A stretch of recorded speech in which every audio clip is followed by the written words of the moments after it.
আসসালামু আলাইকুম। আমি হাফিজা জামাল আবৃত্তি করব কবি কার্তিক ঘোষের লেখা কবিতা তুমিও বলবে। ভালো মেয়ে ঠিক কাকে বলে জানো? ভালো ছেলে মানে কি? তুমিও বলবে। সহজ প্রশ্ন, মাপকাঠি একটি।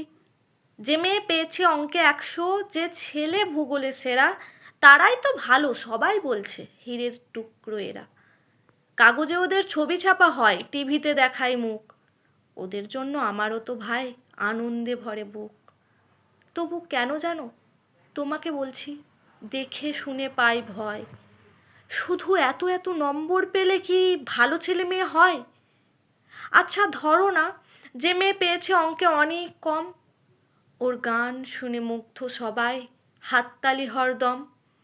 ওই যে ছেলেটা পাশ করে গেছে এবারেও টেনে টুনে, বলতে কি ভাই আমরা অবাক ওর আবৃত্তি শুনে।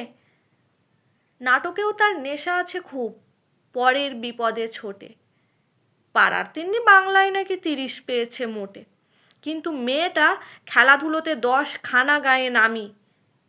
সত্যি বলো তো, তুমিও বলবে ওরা নয় কেউ দামি?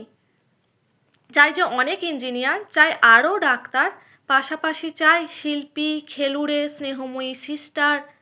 কম নম্বর পাওয়া ছেলেটাই কারিগর বলে আজ দেশটা গড়তে তারও হাতে দেখো কত দরকারি কাজ। পরের দুঃখে কাতর যে মেয়ে মুখটি করেছে কালো, কম নম্বর পেয়েছে বলে কি বলবে না ওকে ভালো? অভাবের টানে কলেজে পড়েনি, ছোট দর মার বাড়ি, কিন্তু ছেলেটা বাবা মাকে দেখে ভাড়াতে চালায় গাড়ি। তাই বলছি কি, শুধু নম্বরে হয় নাকি মাপকাঠি?